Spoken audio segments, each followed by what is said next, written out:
Hey everyone, my name is Olaf, and today I'll teach you how to make this exact animation in Blender 2.8 in Eevee.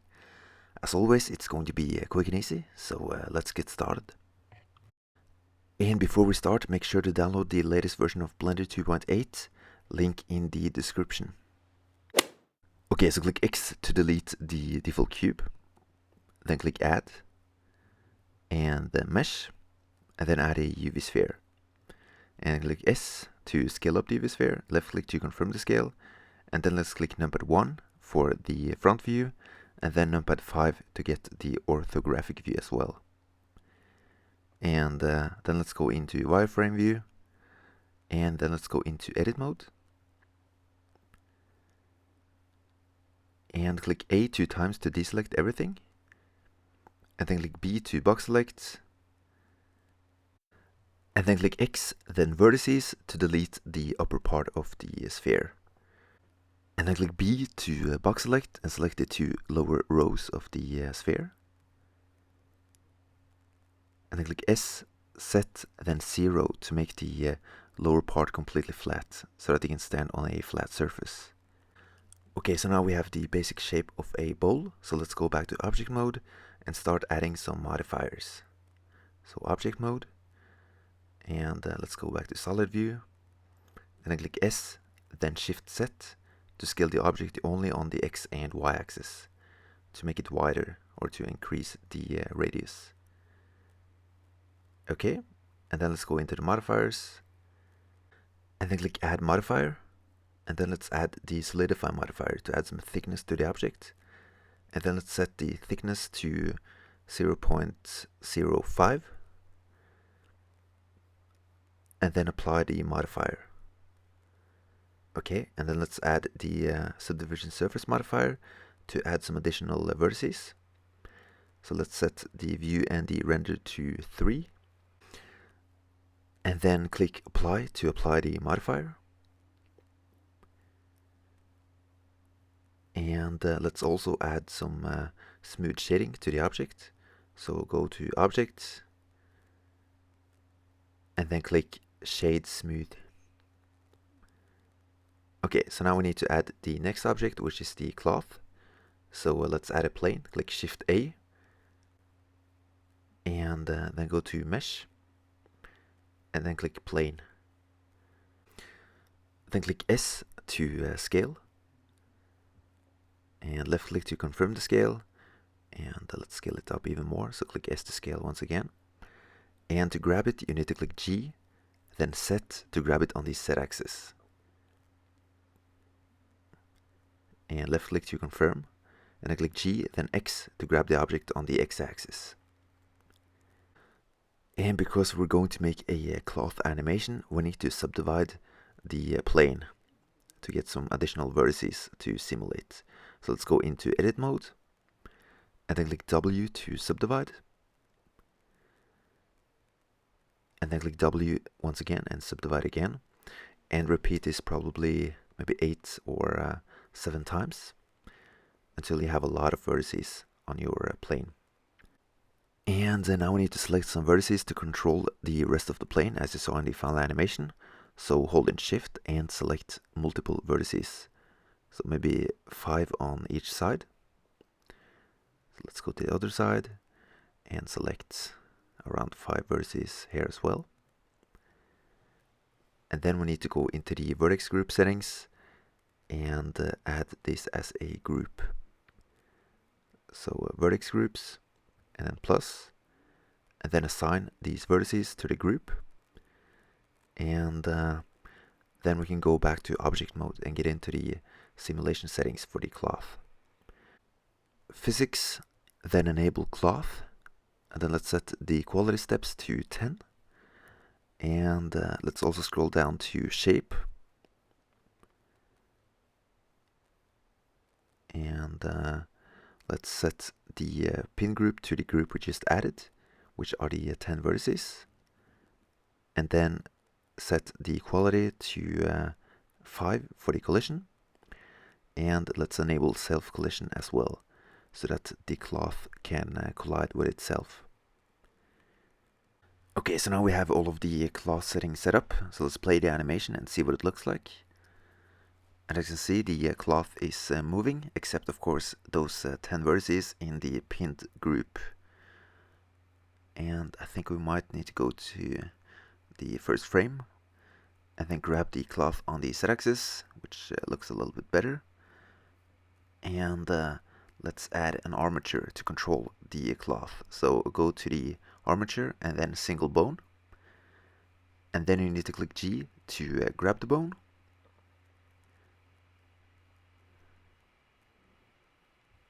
And then click G, then Y to grab the bone on the Y-axis.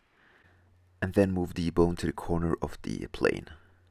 And then click S to scale. And I'm going to move it a bit on the Y-axis, so click G and then Y to move it on the Y-axis. So something like this. And then let's go into edit mode. And then click A to select everything. And then click Shift D, then Y to move the new duplication on the Y-axis. And since we did the duplication in edit mode, this is only one object. So let's go back to object mode. Then right click to select the plane. Then hold in Shift and select the bones. Then click Ctrl P to set the plane parent to the armature deform with automatic weights. Which basically just means that the cloth follows the bones. So let's select the bones. And then let's move forward in time. And I click N to open up the transform settings. And then let's keyframe the location and the rotation. So click I to keyframe. And then let's move forward in time to maybe 230. And then click G, then X to grab the bones on the X-axis. Which means that we also grab the cloth on the X-axis in the final animation. So G, then X, and then left click to confirm the location. And then click I and I to keyframe the location and rotation. As you can see, we only changed the location, but I just did it in case some of you wanted to rotate the cloth as well. So left click to move the 3D cursor, and then add a plane. Shift A to add a plane, and then S to scale, and then left click to confirm the scale.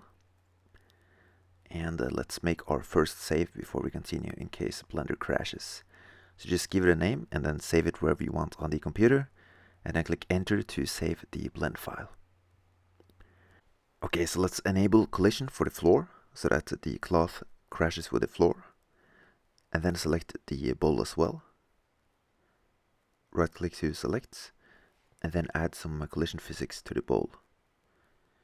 Okay, so the next step in this tutorial is to bake the animation.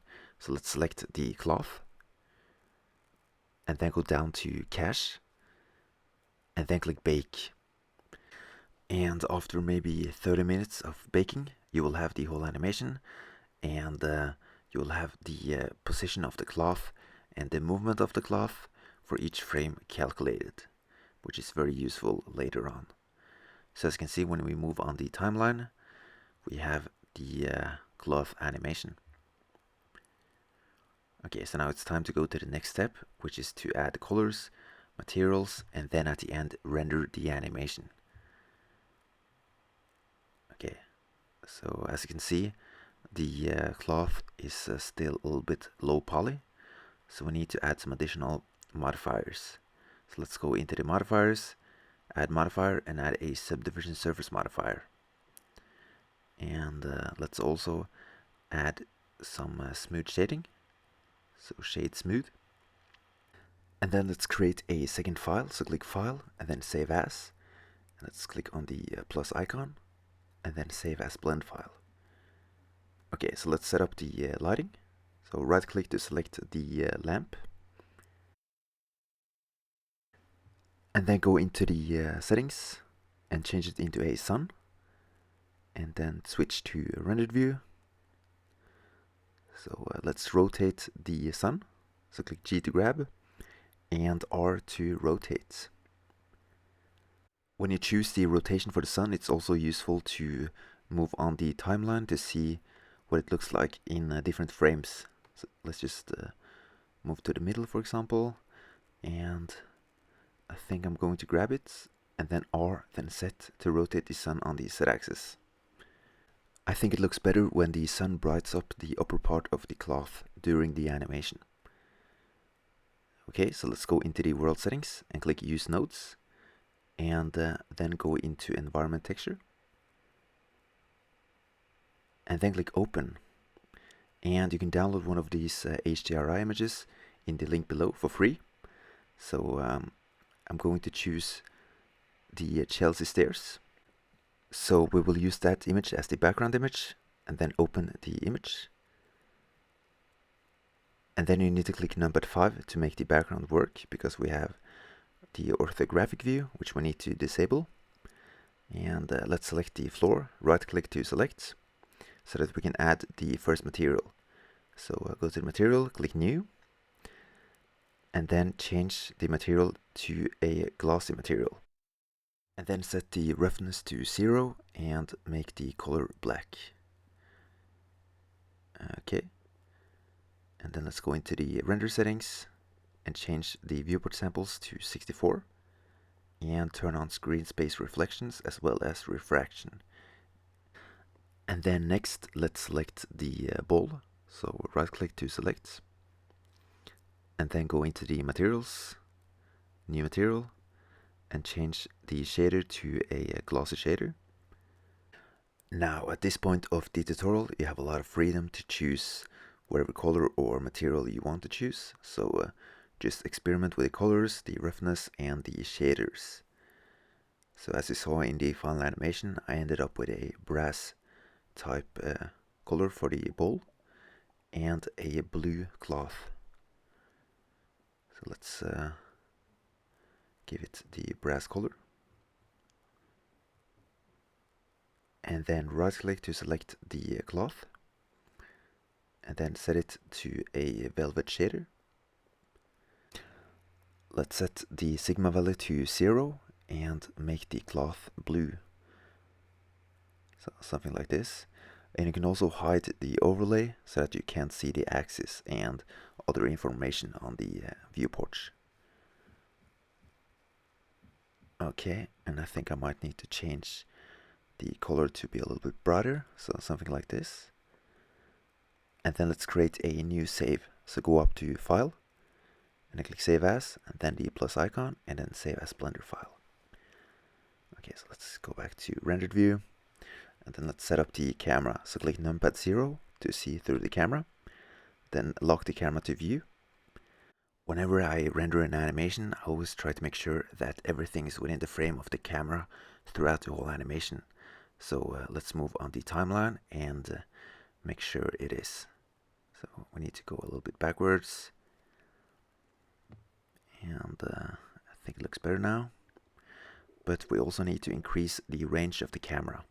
So let's select the camera, right click to select, and then increase the end value, and then select the floor and click S to scale up the floor. Next we need to see the overlay so that we can select the sun, then right click to select the sun, and then change the radius value to 0, and then set the specular value to 0 as well. And then let's select the ball and change the roughness to 0. These material changes are of course optional. Then let's hide the overlay, and let's go into the render settings and change the amount of samples to 250 to increase the quality of the render. And then go to the output settings and change the frame rate to 30. And then you select a folder for the final animation, which can be any folder on your computer, and then give the animation a name, and then click enter to save the name. Set the file format to AVI JPEG at 100% for the sake of simplicity, and then for the render display, set it to image editor. And then let's make a test render, so rendered image. And as you can see, it's really quick, it's just a few seconds. And let's go back to the 3D view, and now it's time to make the final adjustments for the render before you start the rendering of the whole animation. So you can change the brightness and so on. So I'm just going to set it to something like this. And then go up to render and then click render animation to render the whole animation. And that's it for this tutorial. I hope you enjoyed it. I'll post more Eevee tutorials very soon, so thank you guys for watching and subscribe.